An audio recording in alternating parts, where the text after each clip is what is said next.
දැන් උදේ වෙලාව හරියටම 8යි. මම අද රෝල් සපත්තු රයිඩ් එක යන්න හදන්නේ. එන්න ඉස්සෙල්ලා මේ බ්‍රිජ් එකෙන් එහා පැත්තට යන්න ඕනේ. එහා පැත්තට ගිහිල්ලා අන්න අර පැත්තට දිගට යන්න තියෙන්නේ. ඕකේ ගිහලා බලමු.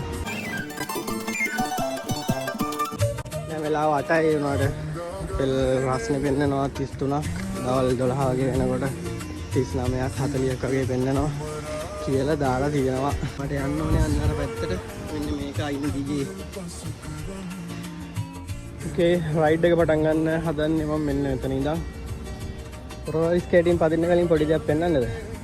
මෙහි ඉන්න අයට නම් ඉතින් මේවා ලොකු දේවල් නෙමෙයි දැකලා තියෙනවා. මෙතන තියෙන ෆෝන් එක charge කරගන්න පුළුවන් පෝට් හදලා තියෙනවා මෙතනක් තියෙනවා. දිගටම තියෙනවා. ඉතින් දැන් මේ මිනිස්සයා එතනත් නැහැ. මම හිතන්නේ එළිය කවුරු හරි වැඩ කරන කෙනෙක් එතන charger එකට දාලා ගිහිල්ලා charge වෙන්න.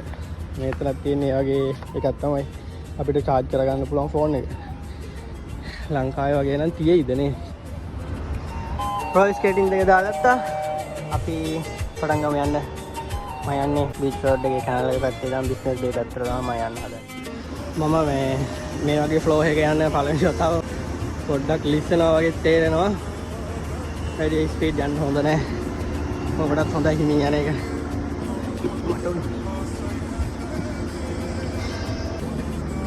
අද ඉරිදා වුණාට වැඩි කවුරුත් නැහැ.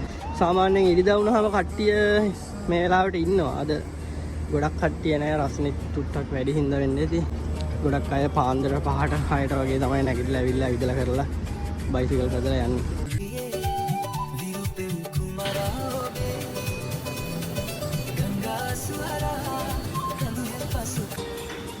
ඇත්තටම ජුමේරා 3 කියන්නේ මාර ලස්සන පැත්තක්. මේ ජුමේරා පැත්තේ ඉන්න කට්ටිය දන්නවා ඒක. අවුරුදු 6කට 7කට විතර එහා මේ කිසිම දෙයක් තිබ්බේ නැහැ. මේ බිල්ඩින් එකක්වත් තිබ්බේ නැහැ.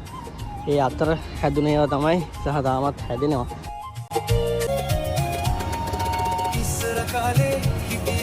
යන්න අතන මේ පහලින් තමයි මම කලින් ගියේ. හැබැයි මම උඩට නැග්ගා මේ බෑ ඒ ෆ්ලෝ එක යන්න මම පොඩ්ඩක් ස්ලිප් කරනවා. මම තාම යන්නේ බිස්නස් ඩේ පැත්තට. බිස්නස් ඩේ කැනල් එක පැත්තට තමයි මම මේ යන්නේ. අද උදේ නම් මාර ලස්සනයි. අර මම ඉස්සෙල්ලා පෙන්නුවේ මීටර් 6න් 6ට වගේ ෆෝන් charge කරගන්න charging port දාලා තියෙනවා. පොඩි ලයිට් එකක් එක්ක තමයි USB port එකක් මෙතන හයි කරලා තියෙන්නේ. එතන මම ටිකක් දුර ඇවිල්ලා තියෙන්නේ. වීඩියෝ එක දිග වෙන හින්දා මම channel එක පැත්තට ගිහිල්ලා වෙන වීඩියෝ එකක් දාන්නම්. වෙන වීඩියෝ එකක් අප්ලෝඩ් කරන්නම් හදලා මේ වීඩියෝ එක දැන්ටවත් මම හිතන්නේ විනාඩි 2කට වැඩි තියෙන හින්දා. එහෙනම් හම්බෙමු අනිත් වීඩියෝ එකකින්. ජය වේවා.